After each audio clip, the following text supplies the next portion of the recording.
जानकारी इस वक्त की आप तक पहुंचा रहे हैं। वोट चोरी अभियान को लेकर चर्चा हुई है। एसआईआर के खिलाफ होने वाली रैली पर भी चर्चा की गई है। दिल्ली से ये बड़ी जानकारी, हरियाणा कांग्रेस की अहम मीटिंग जिसमें हरियाणा के तमाम दिग्गज नेता शामिल हुए। प्रदेश के तमाम दिग्गज जो लीडर्स थे वो मौजूद रहे। वरिष्ठ नेता और पदाधिकारी इस बैठक में मौजूद रहे। वोट चोरी अभियान को लेकर इस बैठक में चर्चा हुई है, जहां पे एसआईआर के खिलाफ होने वाली रैली पर भी चर्चा की गई है। तो ये बड़ी जानकारी दिल्ली से आ रही है सामने, जहां हरियाणा कांग्रेस की ये अहम मीटिंग हुई है और तमाम दिग्गज लीडर्स हरियाणा के इस बैठक में शामिल हुए हैं। एसआईआर के मुद्दे को लेकर निकाले जाने वाली रैली पर चर्चा हुई है। वरिष्ठ नेता पदाधिकारी इस बैठक में मौजूद रहे। वोट चोरी अभियान को लेकर चर्चा हुई।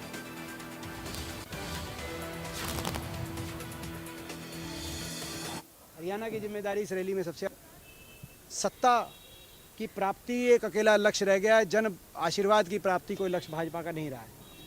इसीलिए प्रजातंत्र को बचाने के लिए रैली की जा रही है। हरियाणा की जिम्मेदारी इस रैली में सबसे ज़्यादा है, क्योंकि हरियाणा का उदाहरण सबसे देशवासियों के दिलों में है, जो राहुल जी ने उठाया था कि देश में अगर सबसे नज़दीकी कोई चुनाव हुआ विधानसभा का, तो हरियाणा का चुनाव हुआ, जहां मात्र 22,000 वोटों के अंतर से भाजपा की सरकार बनी है। और हरियाणा दिल्ली के 3 तरफ भी है, तो इसीलिए बड़ी संख्या में हम लोग पहुंचेंगे।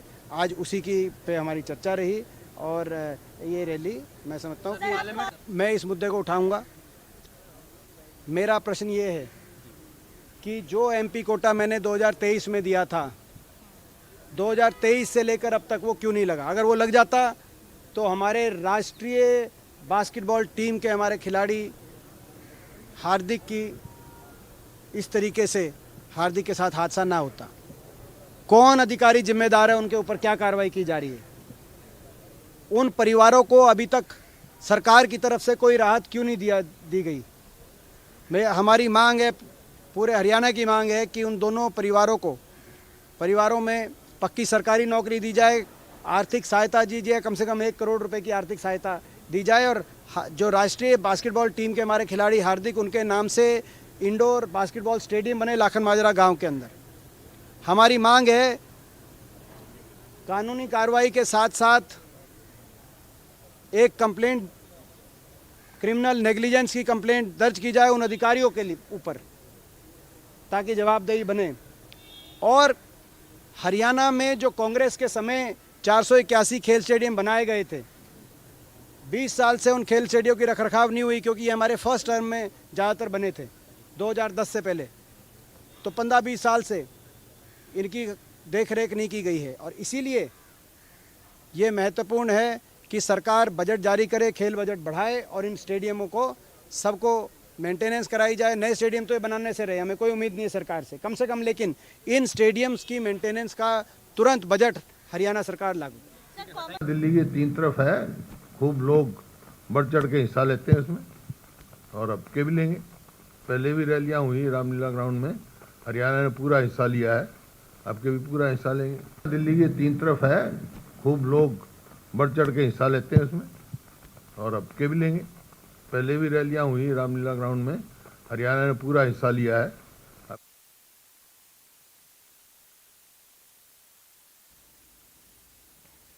तो वहीं पूर्व स्पीकर कुलदीप शर्मा से India news input head Deepak Sharma ने खास बातचीत की है। क्या कुछ कहना है इस पूरे विषय को लेकर, आइए आपको सुनाते हैं। हमारे साथ हैं हरियाणा कांग्रेस के वरिष्ठ नेता, हरियाणा विधानसभा के पूर्व अध्यक्ष कुलदीप शर्मा जी। सर, आज दिल्ली में ये अहम बैठक थी, किन मुद्दों को लेकर के चर्चा रही, क्या कुछ आगे तैयारी? देखिए, मुख्यतः बैठक 2 विषयों पर हुई है। प्रथम विषय था कि जो टैलेंट हंट प्रोग्राम कांग्रेस ने लॉन्च किया है, उसका जो विस्तृत कार्यक्रम बनाया है पार्टी ने, किस प्रकार जिला स्तर पर ये हंट होगा और सिलेक्शंस होगी ऐसे फेसेस की जो ब्लॉक स्तर पर, जिला स्तर पर, राष्ट्रीय स्तर पर, प्रदेश स्तर पर कांग्रेस के प्रवक्ता बनेंगे, कांग्रेस की बात लोगों के सामने रखें। दूसरा विषय है जो हमारी रैली है 14 तारीख को रामलीला ग्राउंड में, जिसको श्री राहुल गांधी और श्री खड़गे जी संबोधित करेंगे।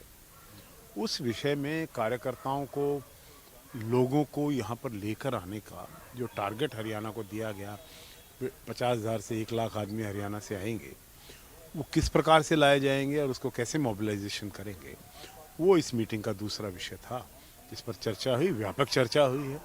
और जो टारगेट हरियाणा को दिया गया है उसको हम पूरा करेंगे। किस तरीके से भूमिका रहेगी, क्योंकि इसमें कोई दो राय नहीं, दिल्ली के करीब चाहे हम सोनीपत की बात करते हैं, झज्जर बहादुरगढ़ की बात करें, गुरुग्राम फरीदाबाद, लगभग 3 तरफ तो हरियाणा ही है।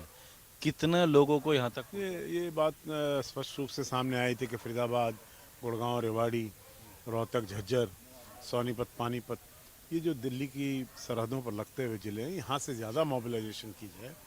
और जो दूसरे इलाके हैं उनको भी टारगेट्स दे दिए गए हैं, सभी सिटिंग मेंबर्स ऑफ पार्लियामेंट को, एमएलएस को, एक्स एमएलएस को, सबको टारगेट दें। वोट चोरी और एसआईआर के मुद्दे को लेकर के मुख्यतः ये रैली रहने वाली है 14 तारीख की, लेकिन इसी मामले को लेकर के अब लगातार निशाने भी साधे जा रहे हैं। हरियाणा से भी कई अलग अलग ऐसे जिनको लेकर के राहुल गांधी ने जो फेक वोट बताए, कुछ लोगों से अब नोटिस भिजवाए गए हैं, भेजे गए हैं कुछ लोगों के द्वारा, कुछ अलग अलग इस तरह के आरोप लगाए जा रहे हैं कि फेक दिखाए गए थे, उनको लेकर अब आप क्या कहेंगे? देखिए, जो राहुल गांधी जी ने प्रेजेंटेशन दी थी मीडिया के सामने, वो बड़ी जिम्मेदारी को समझते हुए कि राष्ट्रीय मीडिया के सामने ऐसे तथ्य प्रस्तुत किए जा रहे हैं, तो बड़ी जिम्मेदारी से दिए थे। और ये तो हमारे जो विरोधी हैं वो इस बात को इंजीनियर कर रहे हैं कि किस तरीके से मुकदमों का एक जाल बनाया जाए और कांग्रेस के नेताओं को उससे डराया जाए। लेकिन कांग्रेस ना तो इन मुकदमों के जाल से डरती है और ऐसे ऐसे इन चीज़ों का मुकाबला करने में कांग्रेस सक्षम है। तो 50,000 से 1 लाख का टारगेट है लोगों को लाने का हरियाणा, हाँ, तो पूरा होगा 100%। कुलदीप शर्मा जी हरियाणा विधानसभा के पूर्व अध्यक्ष हैं, इनका कहना है कि 14 तारीख की रैली को लेकर के यहाँ पर जिम्मेदारी दी गई है। हरियाणा के नेताओं को ये कहा गया है कि ज़्यादा ज़्यादा भीड़ लेकर के यहाँ पर पहुँचे और तकरीबन उनका कहना है 50,000 से ज़्यादा लोगों को लाने का एक टारगेट है, तकरीबन 1 लाख लोगों तक का लाने का इनको टारगेट दिया गया, क्योंकि दिल्ली के लगभग 3 तरफ हरियाणा है, तो ऐसे में एक बड़ी जिम्मेदारी दी गई है 14 तारीख की रैली को लेकर। उसी को